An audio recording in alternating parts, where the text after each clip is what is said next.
All right, Entree Architect community, it's 4 p.m. Eastern, which means it's time for the Entree Architect Context and Clarity live conversation for Thursday, April 21st, 2022. Thanks for joining us today. As you get here, say hi. Let us know that you're here and let us know where you're joining the conversation from. If you've never been here before, we have literally a worldwide community that's joining us, and we have maybe an expanded community today. We'll talk about that here in just a minute with a little working togetherness on the conversation today. So say hi. It's fun to see where in the world everybody is, and not only in terms of the platform that you're coming in from, Facebook or LinkedIn or otherwise, but also where in the physical, the real world you are. So say hi when you get here. If we've never met before, my name's Jeff. I'm in Indianapolis. I come here every weekday afternoon at 4 p.m. Eastern for one reason, so that we can find clarity around the things that matter most to you, the architect. Doesn't matter if you're the employee of a firm or you own your own firm, or even if you're a student. All of you are welcome here. Maybe you've circled a date on the calendar and you said 2022 is my year and you're on the runway to starting your own thing. Or maybe you have owned your own firm for a year or 10 years or 28 years. And you're starting to rethink or reimagine what that firm could or maybe even should be. Maybe you're a student that's a few years from being out in the quote unquote real world and you're wondering what's in store in the architecture profession for you. Whatever your context is, this is a place for you. We cover one topic every day. They're all the need to know topics for the success of small firm architects. So we're glad that you're here for this conversation today. As usual, for these Context and Clarity live conversations, I'm joined by my co-host, Katharine MacPhail. Hi, Katharine. Hi, Jeff. How are you today? I'm doing really well. Today's one of the days that the leaves just seem to pop out all in one day, and I think today's the day. So it's just That's amazing good. that just amazing that it just comes back and it just keeps going. Life just keeps going on, even though you think it won't. That's my thought for the day. So that's a good thought Ooh, for the day. Just keep yeah, swimming, I guess. Okay, Dory. yeah. Um, hopefully uh, it doesn't happen in Boston the way it did in Indianapolis. Everything popped out. We have a beautiful cherry tree in our front yard, oh, yeah, I and it saw your snowed. pictures. Yeah, We had about an inch of snow on the cherry tree I know. I this saw week. that. At first, I It's thought, what a bizarre. pretty picture Jeff took, and then I saw there's snow all over them, and it Yeah. had a different meaning. And it's But also 70 degrees today. So, yeah, welcome to the Midwest. yep. Well, Springtime. it is springtime. You never know what to expect. Probably around most places. Yeah. Um, as I look at my screen right now, let's see. It looks to me like, am I correct in saying that Christian is first into the room today? Is that right? I'm looking at that right. Yes. Mm, Um, yes. is that what you see? Yes, I was on Okay. the wrong So end. Yep. yeah, I get confused. It's backwards of what we're used to seeing on most platforms. But so that means that Christian is the first in today. He is the winner of today's John Kenny Memorial Crocheted Bathtub Award. If you're not familiar with that, we give that award away every single day for the first person into the room. It's named after one of our friends and community members who passed away, and inspired the competition to be into the room first, into the conversation first. So Christian, welcome back from Ithaca, New York, and Scott Thrift from San Francisco. Leah, welcome back. I'm glad that you found it this time. We had some technical difficulties yesterday between Zoom and Facebook. I'm not sure, but we're not using Zoom today, so that seems to maybe have cleared it up. Glad you found us today, Leah. Barry, welcome from Scotland and LinkedIn. Glad you're joining us. Jake, welcome from East Aurora, New York, and Jefferson from Los Angeles. Kurt's over there on Twitch. Good afternoon from Flint, Michigan, Kurt, and the rest of everybody that's coming in. Great to have so many people in this conversation already. Great to have you here. If you are commenting right now and your comments are not showing up on the screen, there's a good chance, I'm going to guess, that you're probably joining from a Facebook group.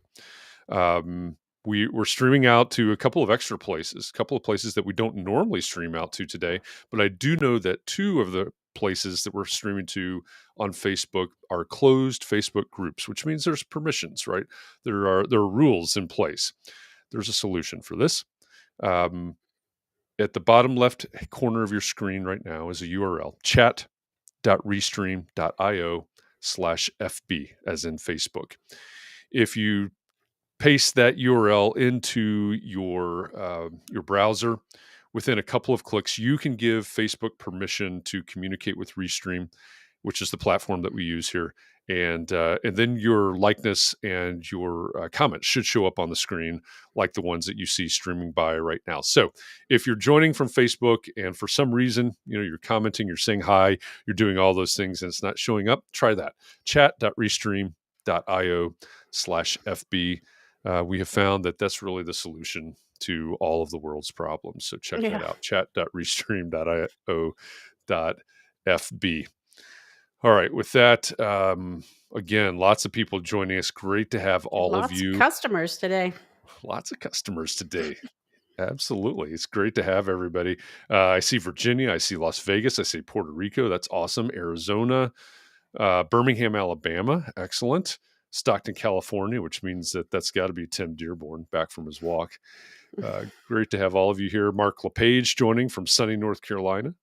Ed from Des Moines, Iowa. Alan's in Vermont. Melanie, a new Charlotte resident. Glad to have you with us today.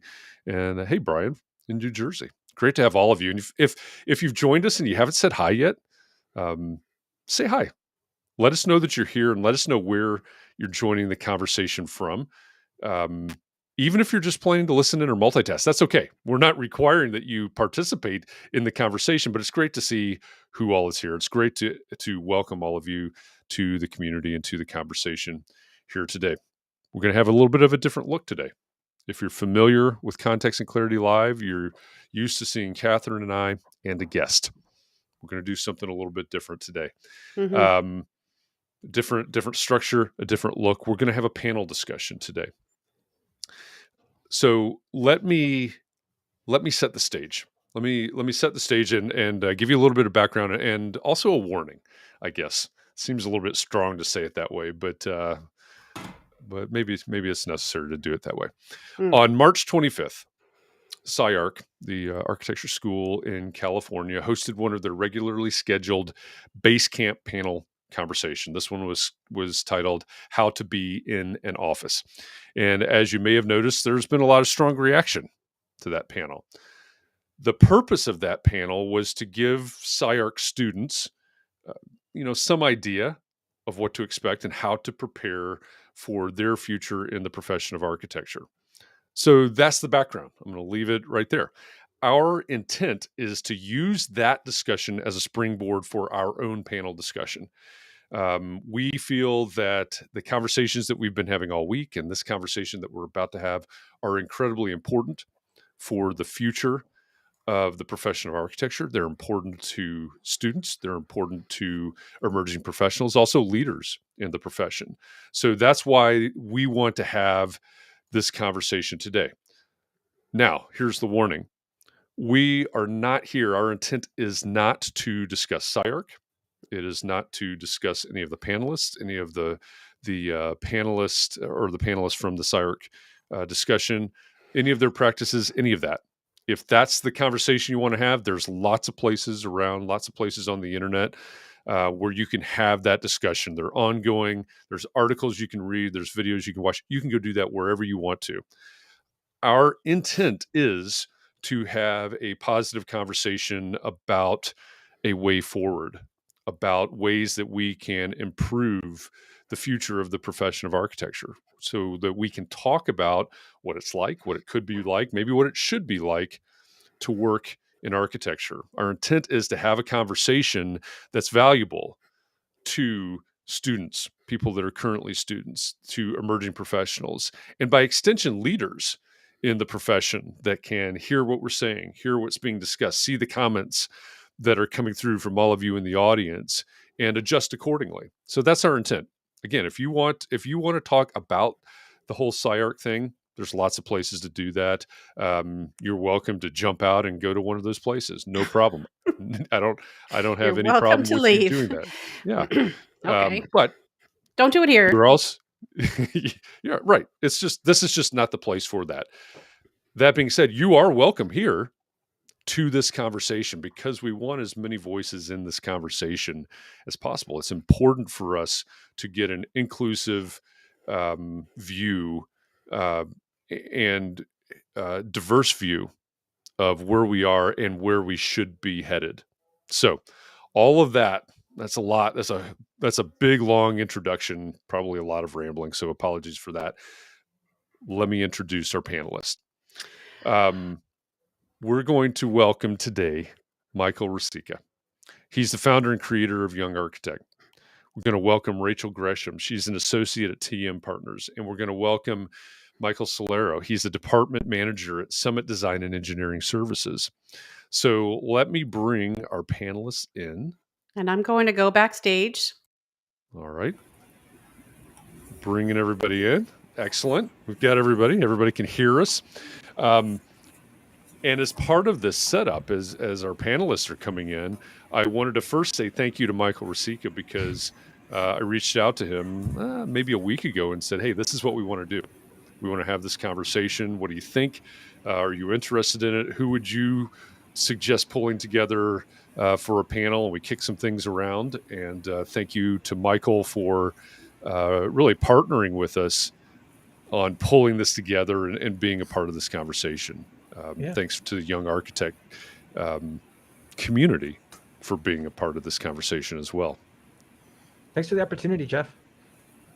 Yeah, it's great. It's great to have all three of you here, and I'm really looking forward to this conversation. You know, it's like I said, for all the kerfluffle, or however you say that word, that excuse me, that's surrounding the whole SCI-Arc conversation. I think the real positive is that it's brought a lot of these things to light and really inspired people to have conversations about what it's like to work in architecture. And so for those of you who are not familiar with what we do at Context and Clarity, we have these, what we call Context and Clarity Live every Thursday. Like I said, usually it's a guest, but we have our 3 guests today. But then we design our entire week around what we're going to talk about on Thursday. So all week this week, we've been talking about different aspects of working in architecture. So I'll give you a quick rundown. On Monday, we asked the question, what does it take to be a good employee, and what does it take to be a good boss in an architecture firm? Tuesday, we talked about disillusionment. Ask the question, is there disillusionment in architecture? And if so, why is there disillusionment, and what do we do about it?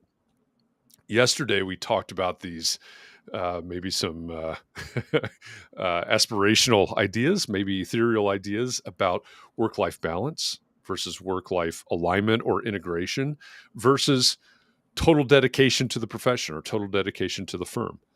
Today, obviously, we're having this panel discussion, and then tomorrow we're going to wrap up the week by asking the question, how do you find your role in the profession? Because there's lots of different things that you can do in the profession. There's a lot of roles that need to be filled in that. And I have no doubt that we'll touch on some or maybe all of those here in this conversation today. But that's what the week has looked like and what it's going to look like as we wrap it up. Kind of the thing that we do around here, shape an entire week around a theme. So that's a lot of rambling. I've introduced each of you just briefly with your name and your title. So why don't we just kind of go around the table, so to speak. And maybe if you could say just a little bit about what you're passionate about and maybe your perspective as we start this conversation, how you're coming to this discussion today. Mike Riscica, you want to start? Sure. You guys hear me okay? Yep. Okay. So what I'm passionate about is I run Young Architect, youngarchitect.com. And really, over the years, I've been really focused on helping the next generation of architects succeed. That's kind of been our mission is what can we do to help you succeed in your career? A big part of what I've been passionate about over the years has been architecture licensing. My experience getting my architecture license was a complete disaster. And as soon as it was done, I pretty much hit the ground running, saying, how do we prevent other people from experiencing what I went through with getting this thing? And it's really been around that. But at the same time, I've created the Architect podcast where it's about hearing from other people. We've created a conference which helps, emerging professionals with their personal and professional development. But really, it's always been that the thread that ties it all together is helping the next generation of architects succeed. When it comes to working in offices, I've had, I worked in architecture offices for many years, and then through a weird, strange turn of events, I ended up taking a role working as an owner's representative. And in a weird way, I went from being the architect, from drawing every line, to now being an owner's representative and hiring architects to draw the lines for me. And even though I wasn't the architect, I actually felt more like an architect, kind of now being the decision maker rather than the executor of all of this work. And that was really where I shined in my career. And the funny thing was that it took me 5 or 6 years to figure that out. I spent 5 or 6 years, being a technician, working really hard, thinking that's what I was good at, before I actually really started to understand that project management was my true passion and really where I shined. And in a weird way, it was never no regrets. I mean, all those years I spent being a technician, working in an office, drawing every line, fighting with the computer software, was time well spent, because I really think it helped me understand how to be a good project manager. And I think kind of my big takeaway is that it's a long game. Architecture is a long game. It's a long path. There's many things that you could do with this career and this education, and we're not all kind of moving. No, we're not all the same, and so there's just a lot of options and variety and things you can work on. Yeah, and I'm sure we're going to get into that more, but I think that's a great jumping off point. Maybe I'll go to Rachel next. Where are you coming to this conversation from? Hi, folks. I'm Rachel Gresham. I'm here in Central Time in Nashville, Tennessee. I'm an associate at TMPartners and a project manager as well. I'm also getting my master's of business administration on the nights and weekends, just, because I'm a glutton for punishment, I guess, at Belmont University here in Nashville. I'm really passionate about this topic of finding the right cultural fit for young folks. And Michael actually has helped me push this passion a lot. Early on in my career, I got to experience lots of different work environments. I had 3 different jobs less than 3 years out of school. And Liz Sloan, who is here, I see her, hi Liz, was actually a really formidable part of that tumultuous time in my career. I experienced a layoff after my second job, and she was there to give me a position as the Emerging Professionals Liaison on the local AIA Central Virginia chapter.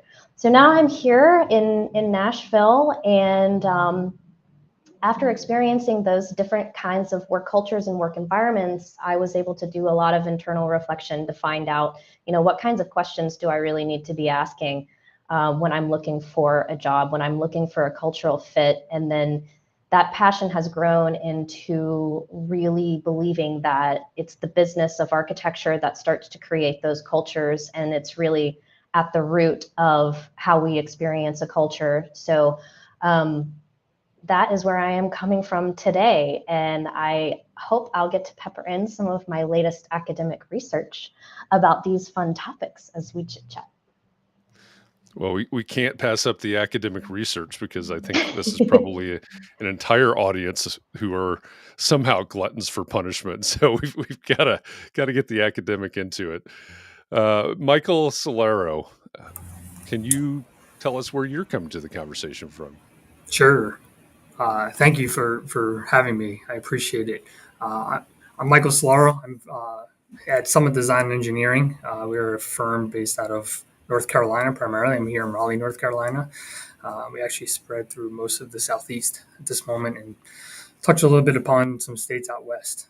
So growing firm, but we are more on the engineering side. We're actually an engineering-based firm, about 400 employees, but only about 15 architecture employees. So much different environment where I am. And I've been here for about 6 years now. And I come to this a little bit of what Rachel had talked about, more from the business side. I kind of come through school and the career in the traditional standpoint of I knew what I wanted to do at a young age. I knew I wanted to be in architecture since I was really 3, 4, 5 years old.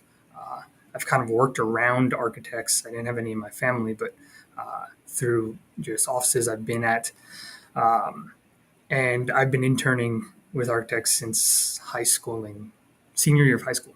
So I've enjoyed the profession. I've wanted to get into it, but what I've had more passion about is less about the design of architecture, but more about the business side of it. I'm much more passionate about the business of things and the marriage of the two. How do I take what I love in architecture and design and understanding the business side of it and bring them together? So that's where I come from here. So thank you, all three of you, for those introductions, and it gives us, there's several really great intersections in your three stories that we probably ought to dig into. Maybe the place to start is there's a variety. You've all worked in a variety of roles, and between the three of you, there's a variety in the roles that you've worked. So if you're a student, I teach in a master's program. I teach pro practice in a master's program. And, the students that I have are generally a year, maybe 2 years from exiting. They're all, they've had internships and things like that. But as you're preparing, thinking about your future in the profession, do you have any advice for how to start looking and how I think there's exploration has to be a part of it, I think. Right, you've got to find the right fit, and I know, Rachel, you've got some real strong feelings and study on this.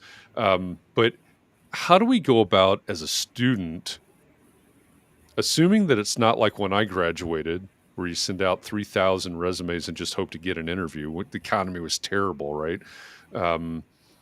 Assuming that we have some choices and some freedoms there, how do we start looking for a place that's the right fit? Does anybody have any advice on that? Rachel, do you want to start with that?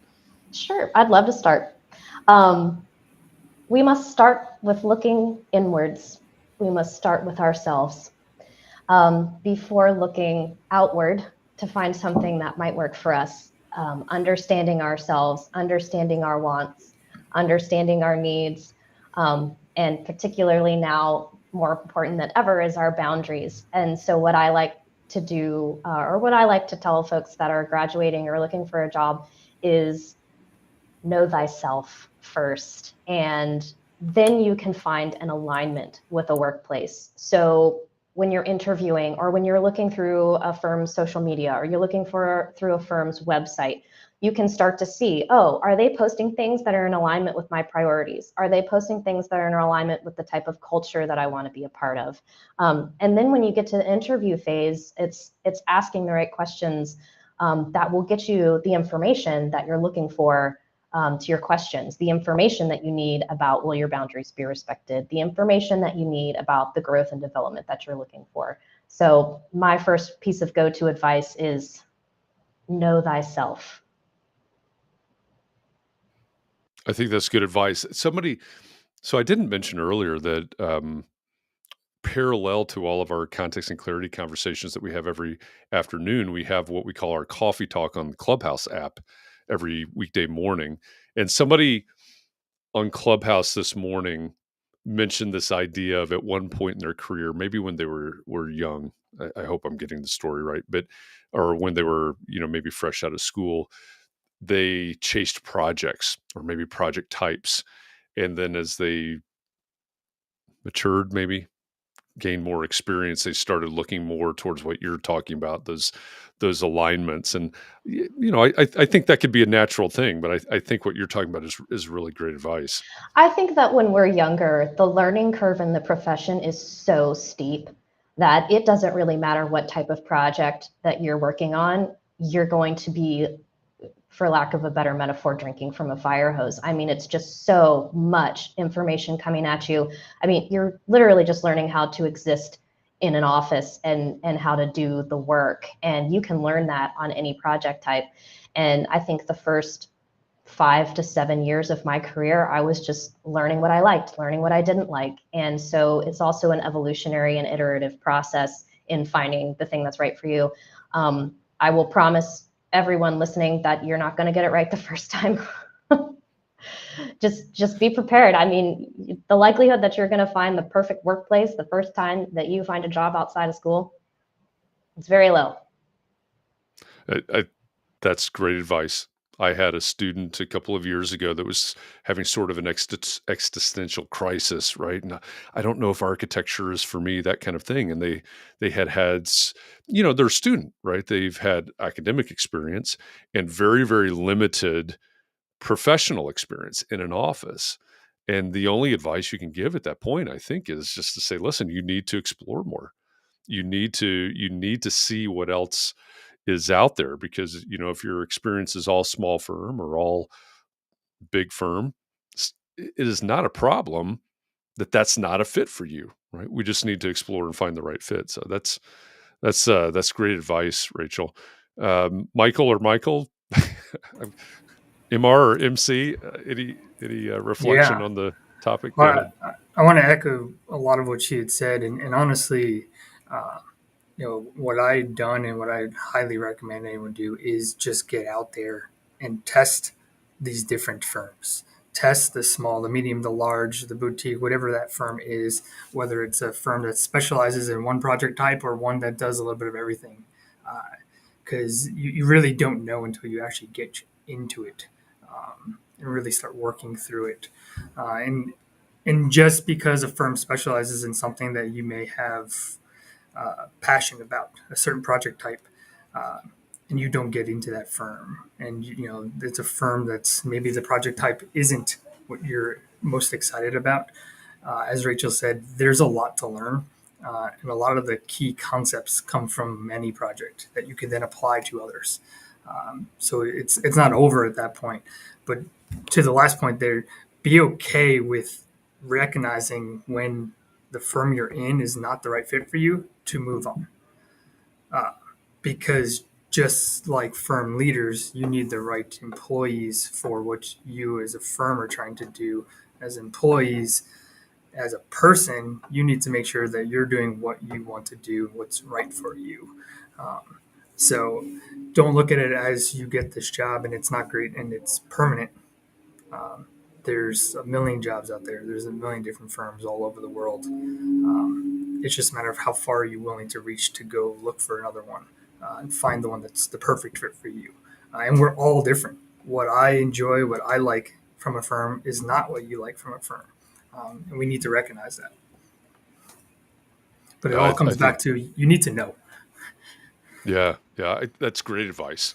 It's great advice. The other Monday, I guess it was, when we were talking about good employee, good boss, I guess, good employee, good employer, right? It's a two-way street. And there's a time when, just as you said, it may be time for you to go. I told the story the other day of probably the best place I've ever worked, favorite place. I was in leadership at the firm, favorite boss, all those things. I got burnt out, the literal definition of burnout at that firm.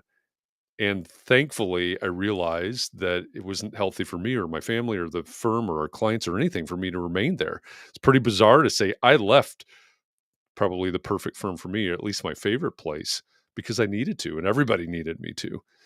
So I think your point is really, really important. We need to know, not hopefully that you don't get to that point of burnout, but we need to know that it's okay, and there is a time to say, hey, I need to find something else. This isn't the right fit, whatever the situation is. Great advice. How about you, Mike Riscica? Yeah. Well, when I graduated school, I pretty much graduated right into the heart of the recession. And, I came out of school thinking I was going to work in all these, boutique-y, Arc Digest, Arc Daily, architecture firms. And I ended up taking a job that they had work. And, I as crazy as it sounds, most of my architecture career, I worked on a lot of unglamorous projects. It was solid work. It was honest work. It was stuff that had to get done, but it was never going to win an award or make its way or make me famous. but it was a good training grounds for me to really understand what a project was and how to work on it, and what my role is and what my strengths were. As time went on, and towards the end, before I became self-employed, what I really started to pay more attention to than anything else was, in a weird way, less about the architecture and the design. It was more about what is my role? What is the work? How, am I going to make money doing this? And who am I going to be working with?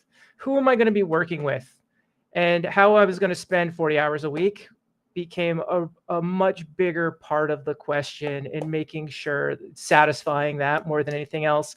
And in a weird way, I started to realize that I would prefer to enjoy myself, work with people I like for 40 hours a week, than work on some glossy skyscraper that'll be in every magazine, but I'd be miserable, working crazy overtime, and not getting paid very much. So in a weird way, my doing the work and enjoying myself while doing it kind of preceded what my original architecture ambitions originally were. So I think that's a great point. And there's a saying, I don't remember who it's attributed to anymore, but it's you are the you're the average, or you're the sum. It's a mathematical term. You're the sum of the 5 people that you spend the most time with. And I'd heard that for years. And one day I don't know why, but one day I sat down and figured out, it's like, hey, wait a minute. I think a lot of us think those 5 people, that's surely my family and my closest friends and things like that, but it's not, right? Or at least pre-COVID, it was not. You'd go to the office and you're around those people and your clients and all of that. You start to total up the hours, waking hours, let's say, and all of a sudden you realize it's not your family, right? It's not your friends. It's the people that you work with. And that, if you think about it in those terms relative to what Mike was just saying, that may cause you to think about who you're working with.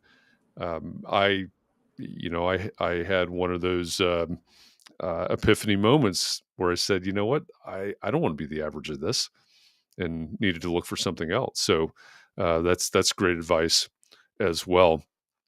Now, I know Michael Celauro and Rachel, you both have sort of this intersection of interest in the business and culture structure of the firm, culture of the firm.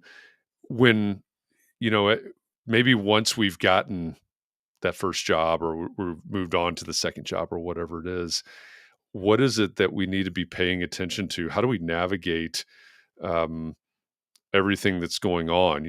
There's always this, 40-hour week versus 60-hour week. There's, toxic workplaces, family oriented, hybrid. There's all kinds of things that swirl around, especially, I don't know if we call this post-COVID or what we call this, but especially after the last couple of years that we've been through. What do we need to pay attention to in terms of the actual workplace when we're out here working in the profession? Anybody want to take that one? Go ahead, Rachel. I can jump in here. I think the first thing that I pay attention to, and I like to pay attention to it during an interview, is how people treat one another and how people are interacting on their teams. If people enjoy spending time outside of work with one another. To Michael's point, it's the people that you work with that end up making or breaking your experience. And then if you're new to the industry and it's one of your first jobs, I think just dive in there and be a sponge. I mean, what kind of learning is going on? The other thing that I like to encourage people to ask during interviews is what types of education are available at the firm. Are folks that are in higher levels of the firm offering education and disseminating their knowledge? Are they a learning-based firm? What's the attitude towards emerging professionals and getting their license? What's the attitude about just being able to ask anyone in the firm how to do something, or how to understand how a wall section detail goes together? At TMPartners, it's built in to the culture.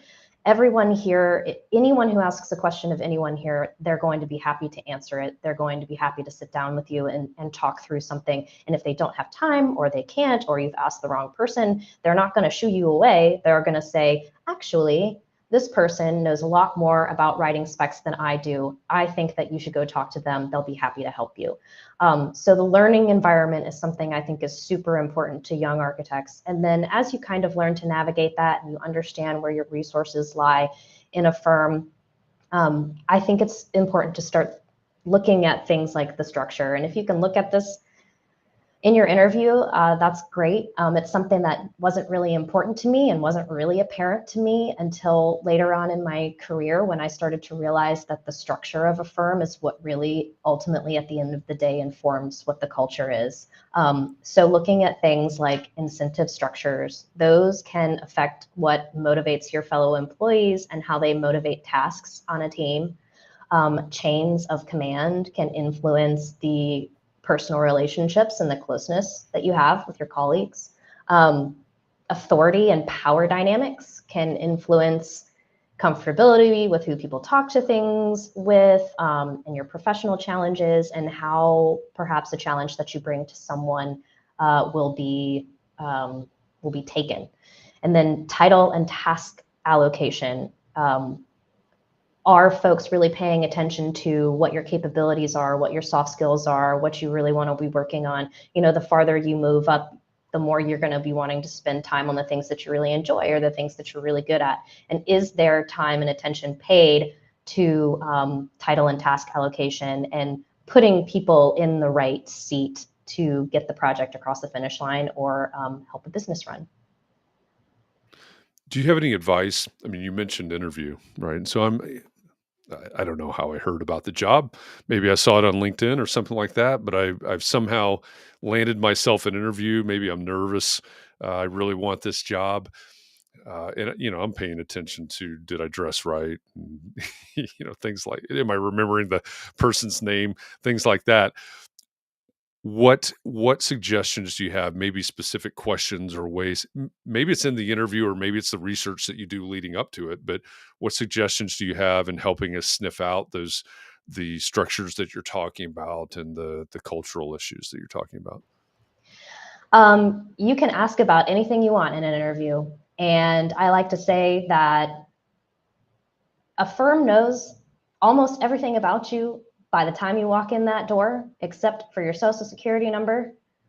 And they're just really looking to see if you're going to fit in. At least that's how it works at TMPartners where I am. That's how our interview process really goes. It's like, okay, on paper, this person looks like they have the skills and the capabilities that are required to fill this position. Now, are they going to fit in? And to Jacob Fitton's question, can one individual swing a culture one way or another? I think that if the culture is strong enough, those single folks find themselves not working there anymore, either of their own volition or something else. In an interview, sniffing out these things, I mean, you just have to be brave enough to ask. And I mentioned earlier the incentive structures. What are the chains of command? What does the leadership pipeline look like? One hot topic that I'm talking about a lot lately is what's the criteria for moving up in the firm, and trying to suss out whether there's a lattice of leadership versus a ladder of leadership, because those types of things are really going to affect your existence in the firm and how you move up and what skills you might hone. So those are just some things that, I mean, it's just don't be afraid to ask about anything. What else did I mention here? Authority and power. I mean, don't be afraid to ask, how are tasks allocated? Do we have a team meeting every week? How are projects staffed is a really big one. Asking about how projects are staffed will get a lot into, are you being hired to get put on a project that's just on fire, or are you getting hired because there's an intentional strategic growth to the firm and an alignment of where your skills are going to fit into the overall goals of the business? So I bet Michael C., you have some things to add to that. He's definitely nodding his head over there. Yeah, I agree with it, almost everything you've said. And actually, Evan just brought it up. We have to understand that interviewing is two ways. interviewing is not the employer interviewing the employee for a job opportunity. It is the employee or potential candidate interviewing the firm for their fit, and it speaks back to what we were just talking about. I've had several interviews in the past with firms, and while they've handed me offer letters, I knew that that firm was not my fit. It wasn't what I wanted after going to the interview and talking to people, very similar to what Rachel had just mentioned. So that is important, just to understanding purely from the interviewing side is you need to ask questions just as much as they ask you questions, whether it's to the people directly interviewing you, the hiring manager, or find some way to ask the people interviewing you to talk to people who work there, because you're going to get a different perspective from those who are actually working there. And ideally, someone at the same level or position that you're applying for. If you're applying for an entry level job, maybe talking to another leader in the firm isn't the right person to talk to, but others at that same level, so you can get a better understanding of how you are going to fit in at that level. It same goes with that, asking about projects, asking about who's on your team. What do they intend on having you do immediately or in the near future? Are you there just to fulfill a project because you have hours on it, you have work to get done, and you just don't have the staff for it right now? Or are you going to have some type of role in that job that's beyond just drafting because you just need man hours on the job? So just ask a lot of questions. I mean, that's all I can say is, and going back to your original question about what to look out for when you're there, Rachel's comment of be a sponge is exactly what I was going to say. Just observe everything. Take it all in, because it speaks back to the first topic we had about learning internally what you want. As you're absorbing that information, you're realizing what fits and what doesn't fit with you. And it could speak to whether or not that is still where you want to be, whether you want to move on, or maybe it's not perfect, but you know that you want to be there. Maybe you are that person who starts to implement the change. But if you don't absorb it, it's not going to go as well. Don't also be the person to come in and just demand change when you know absolutely nothing yet. Make sure you understand first. We've had a ton of those people. I think a lot of people do, and it just doesn't go over very well. So first understand, and then make change if you're trying to stay, or make change with yourself and just move on. That's great advice. Mike Riscica, I want to ask you the same question, and then pivot towards maybe talking about licensure and advancing in careers. But what, in terms of finding once we found it and we get into the firm, what do you do? How do you start to excel, and then we can start to look towards the future, I guess. Yeah. One of the things that I wish I did for myself when I was working in a firm, and letter to myself, previous self, is I wish I documented all my accomplishments. I would do a lot of really good work and fix things and do a lot of, on my day-to-day, constantly be like leveling up things up, but I never kept track of any of this stuff. And when time came for me to, ask for a raise or have my reviews or any of this stuff, I was like, oh, what did I accomplish? Like, I don't know, maybe it's just a me thing, but I'm really bad at looking back and reflecting on things, whereas I'm always looking into the future. And so that's something that I've started to do more and more the older I've gotten. I've learned from mistakes. But yeah, I would say document your accomplishments. It will help your self-worth. When you're young and you don't have a lot of experience, having these things that you have accomplished and having that list really will help your confidence as you get there. So, yeah. I think that is really great advice. It is, like you said, it's good for your self-image and your image of your own self-worth, but it's also extremely hard to advocate for yourself if you don't have those things documented. Yeah. And you really, really need to. I don't care if you're a year out of school or you're 20 years out of school, you have to understand that you have to advocate for yourself. So that's fantastic advice. As we maybe start looking at the next phase of working in a firm and start thinking about licensure. So maybe question number one, and this is a question I've avoided kind of all week because maybe it takes us off too far off on a different tangent. But I guess question number one, does everybody that graduates from architecture school need to be licensed? No. Nope. There is a lot of really successful people who are more successful than all of us right here who never got their architecture license. It's not a guarantee for anyone. It doesn't mean anything. And I'm, while I'm in the business of getting people licensed, if this isn't what you want to accomplish in your personal and professional life, then don't do it. You might be better off. You would be better off in the long run. It is such a huge time commitment. If it was easy, everyone would be licensed and it wouldn't mean anything. Whereas it's hard. It's a lot of work and it's a lot of time. It's the time. I always tell people it's not about being smart enough or being able to do this. It's about, do you have the time to do this? I don't think everyone needs to get licensed. And I've learned that's a very controversial opinion with some of the older generations. Yep. But if that's not what someone wants to accomplish in their life, there's nothing wrong with never getting it. And you could still be very successful in the architecture profession. Yeah. Yeah, I agree. Go ahead, Rachel. I was going to say, I think that just aligns with, what are your goals? Is getting your license going to help you accomplish the goals that you have set out for yourself? And, your goals right outside of school might be to get licensed. And then 5 years down the road, you might look in the mirror again and say, you know what, this effort just doesn't really align with what I'm trying to accomplish here. So I think it goes back to knowing yourself again and whether licensure is important for what you are trying to do with your life. Yeah, I agree with that. I think that's a great point.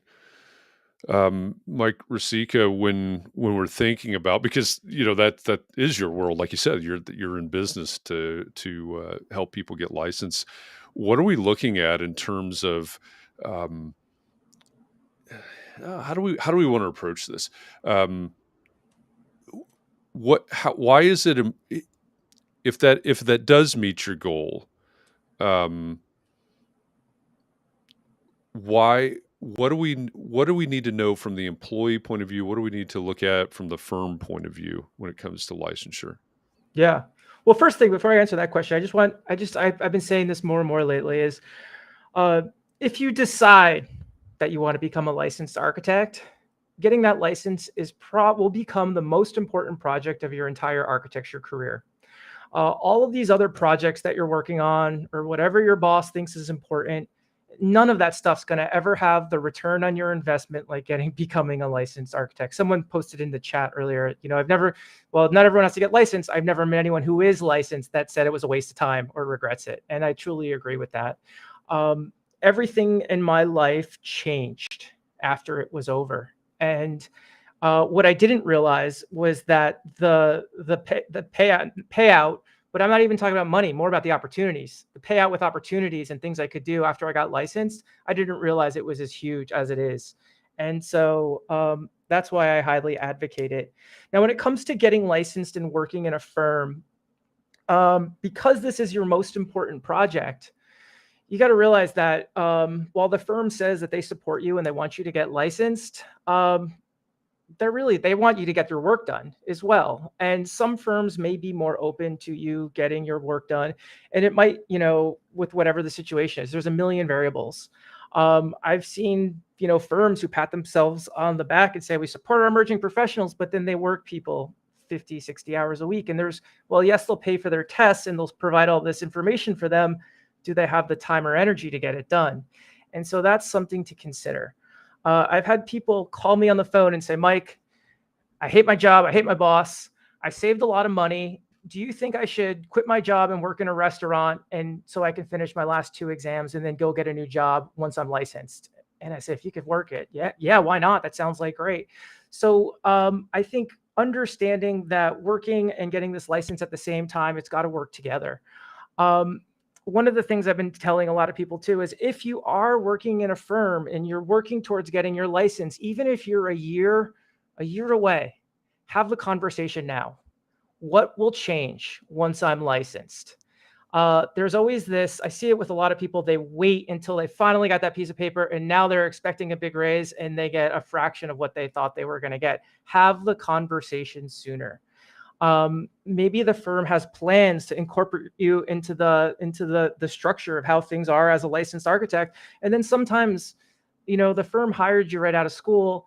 It was not a part of their business model to have you as a licensed architect, to pay you all this extra money. So you might have to go get a new job to get the raise that you're looking for.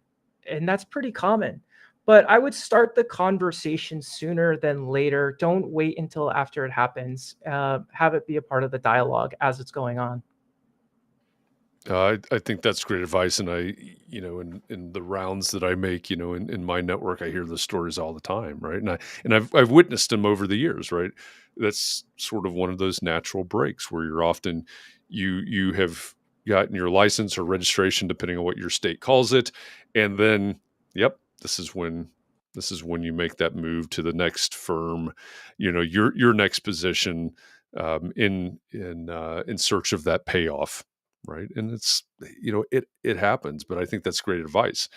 Maybe it doesn't have to, but you need to know as you're headed there. So believe it or not, we're almost to the top of the hour. I knew this hour was going to go very, very quickly.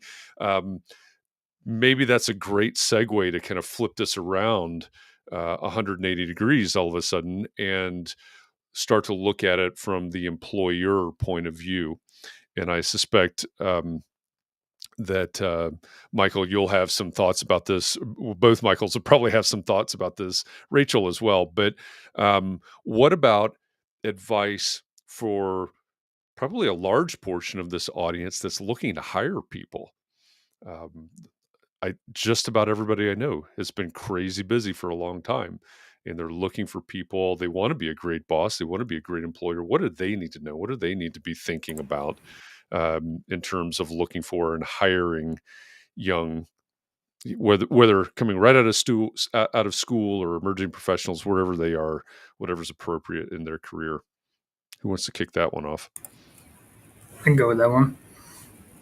So we currently have a bunch of young professionals that we've hired in the past, I'd say 18 months now.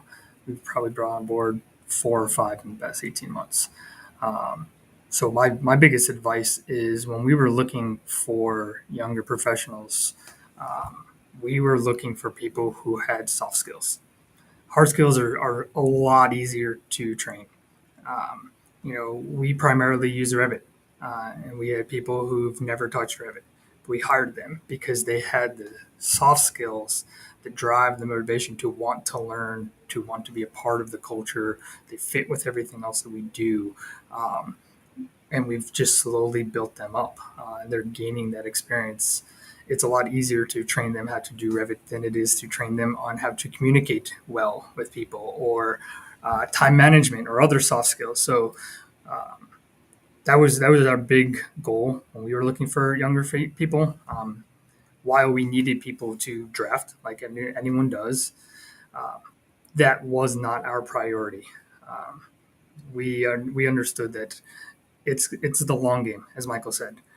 We're trying to build them up in their career here. Whether they stay with us or they go is solely up to them on whether or not this is the perfect fit for them. But we understand that getting them up to speed would help us a lot more in the long run. I can build on that. I think before anybody needs to think about hiring anybody, do you have a mission, vision, strategic plan, and tactics for implementing your business strategy and your strategic plan for the 5-year, 10-year outlook for your firm?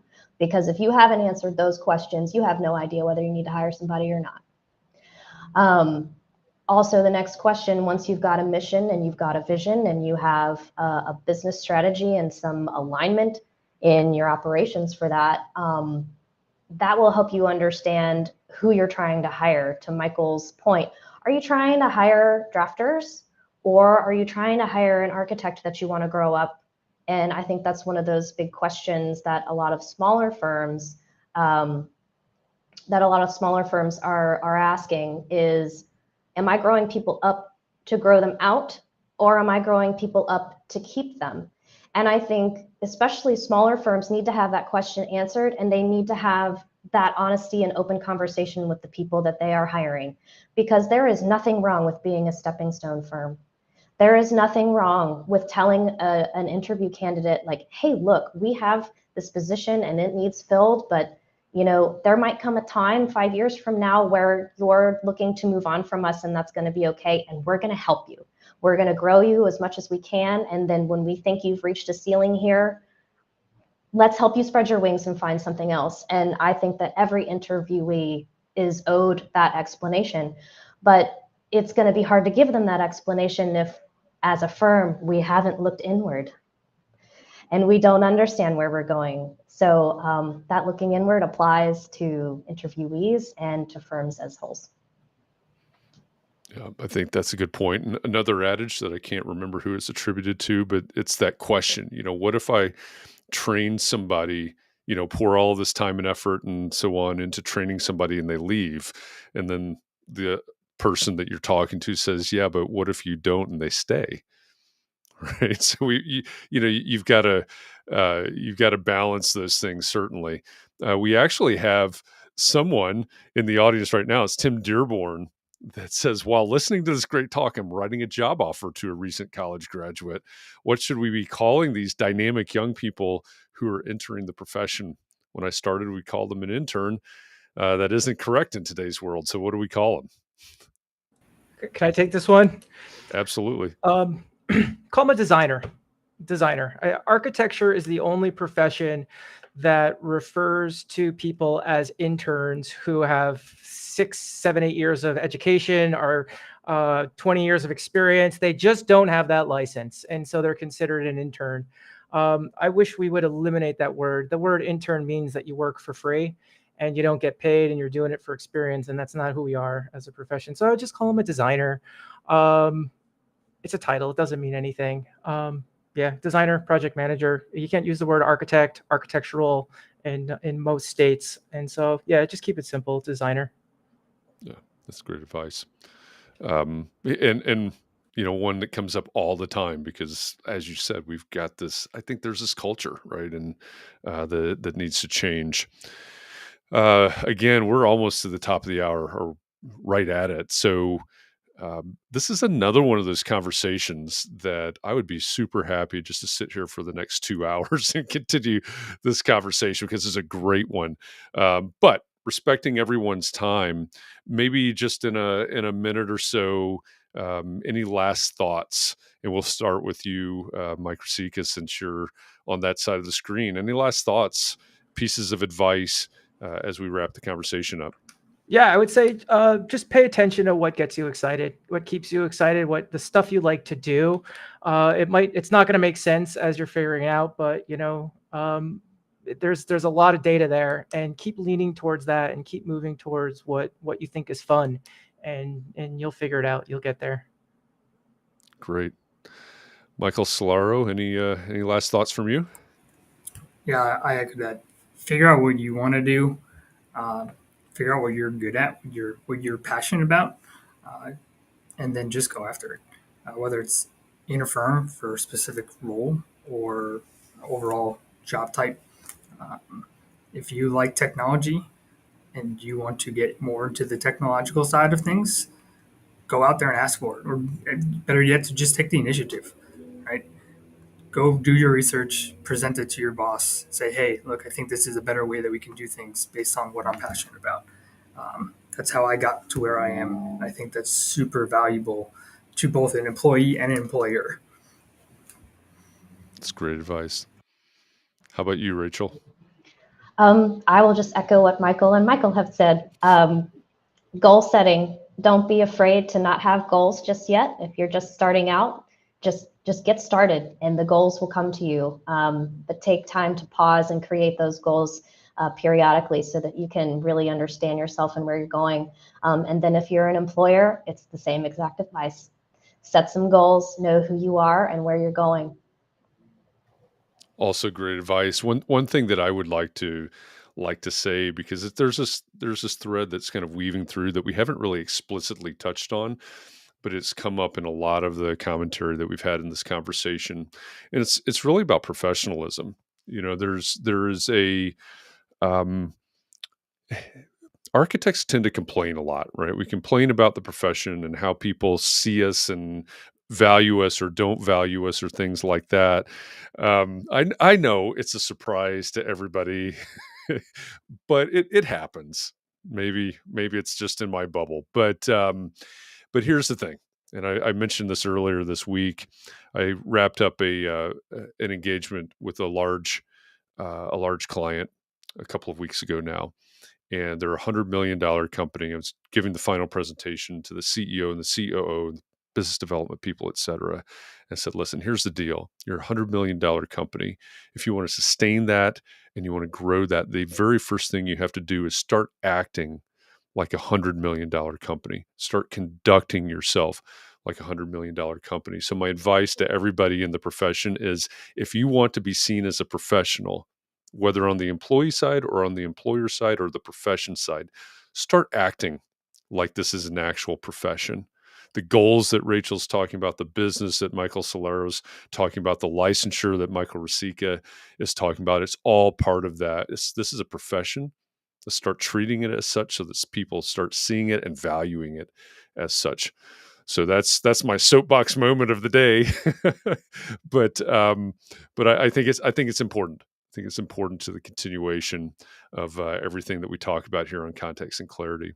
So with that, big thanks to Michael and Rachel for this conversation. I appreciate you coming on and sharing your passion, sharing your advice, sharing your experience, and also spreading the word about this. We've got a lot of people in this room that really warms my heart, because I do think that this week of conversations and this conversation today are really important conversations, right? We're using the whole SCI-Arc thing, that whole panel discussion, as a springboard.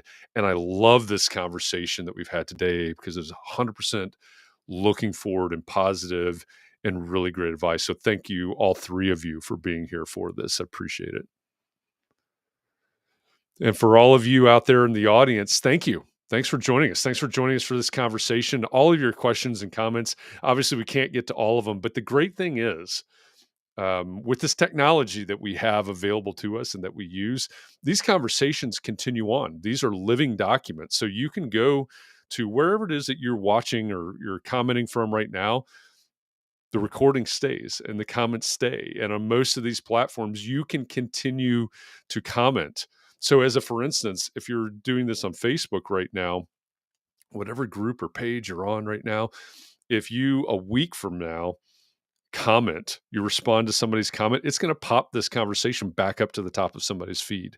So I'd encourage you to invite other people to watch the recordings and continue the conversation and the commentary, because it will help us spread this to more people that need to hear this and need to participate in this. So thank you to all of you. Appreciate all of you for being a part of this. As always, this is how we can improve the profession. This is how we can change the culture of the profession as we go forward. Let me give you a really quick preview of what's coming up on Context and Clarity. Of course, tomorrow we're going to talk about finding your role in the profession. If you'd like to join us for that conversation, come on over to the EntreArchitect Community Facebook group at 4 p.m. Eastern tomorrow. We'll also have the same conversation in a different format on Clubhouse at 9 a.m. Eastern for our coffee talk. And then as we look at next week for Context and Clarity Live, our guest will be Jonathan Stark, who talks a lot about how you charge for your services and maybe value-based fees. So my guess is next week we're going to talk a lot about more business of architecture and how we come up with those fees and how we value the services that we provide. So look out for that next week. And then coming up the week after that, which would be next week, will be April 28th. The following week would be May 5th. We'll have Gloria Cloder. And I'm assuming we'll talk a lot about foreign architects. We'll talk a lot about female architects. And as always, we value inclusion and diversity and equity in all of these conversations. These are conversations that we need to have more and more. So we're looking forward to that week of conversations, and specifically Gloria on Thursday, May 5th. So with that, again, thanks everybody. Appreciate you. Thanks for being here. Take a little bit of time to breathe this afternoon, tonight, relax a little bit, find a way to get rejuvenated, because we're going to do this all over again tomorrow. Be well, stay safe, keep those around you safe and well, and I hope that I'll see you somewhere sometime soon. Thanks, everybody.